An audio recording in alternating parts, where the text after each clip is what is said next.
Good afternoon. You are so stupid.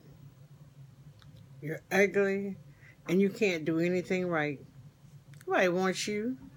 And you better believe don't nobody like you or love you. Can you imagine these words being said to a child or to an adult? I know that everyone here has heard the old adage, sticks and stones may break my bones, but words will never hurt me. Hmm. That is one rhyme you do not want to teach your children because words do hurt and they leave scars behind.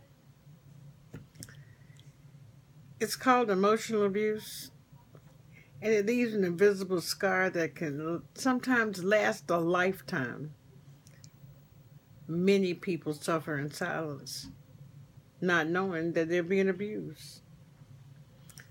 Now, according to the Women's College Hospital, a study of 1,000 women reported that 36% had some form of abuse as a child or as a teenager.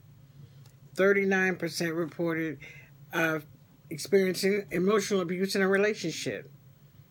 Now, emotional abuse has the same impact as physical abuse. Sometimes it's worse because the scars are embedded in your mind. It is the least understood form of abuse because it doesn't leave a scar.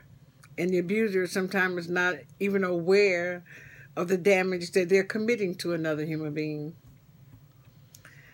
Emotional abuse is used to control how another human being feel about themselves through demeaning and humiliating words, just being downright ugly. It's invisible to the naked eye because you can't look at a person and tell that they're being emotionally abused. Now, how many of you here have heard those words or use those words to demean or belittle another person? Emotional abuse leaves its victims feeling guarded or seeking confirmation in all the wrong places. I can tell you about emotional abuse because I am an emotional and verbal abuse survivor. From the age of about 4 until I was 15, I was emotionally tormented in my own home by a family member. I was robbed of friends and feeling like anybody liked me or that they even loved me for that matter, because I was constantly being told that I was ugly, felt useless, worthless. I was about 30 years old before I finally told my mother what had been happening in our house several times a week or sometimes daily while she was out working. Now, emotional abuse can make you question everything about yourself. You always wonder if you truly liked or if you truly loved, because nobody can see the signs of the emotional or verbal abuse. It's a form of brainwashing to rob you of your feelings of self-worth. Emotional abusers, they don't have a clue as to damage that they do to people. Now, emotional abuse doesn't only occur inside the home. At home is not the only place it's happening. Children are being emotionally abused by their teachers and other adults, or even teenagers that have the power and control over them. The visible signs of emotional abuse is difficult to detect in children. It causes them to act out due to their insecurities, and they start displaying acts of anger. Now, I want to tell you how to help those that are being verbally and emotionally abused. They're kids. They're the bullies. Listen to them.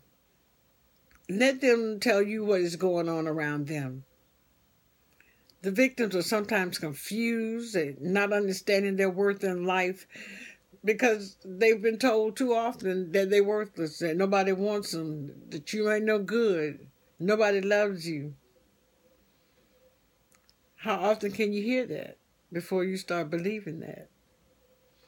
And there is help available through therapists and counseling. Look for support groups, friends, family. Talk to somebody. Tell them what you're going through. The support system can keep you from feeling all alone. You are ugly, and nobody wants you. What terrible words to say to anybody. Words may not break your bones, but they can scar you for life if emotional and verbal abuse is not taken seriously. Smile. You may never know what that smile means to a person that's feeling alone and unloved. Leave here tonight with an awareness and a burning desire to tell everyone how powerful words are, and that there's someone suffering from emotional abuse that needs you. Thank you.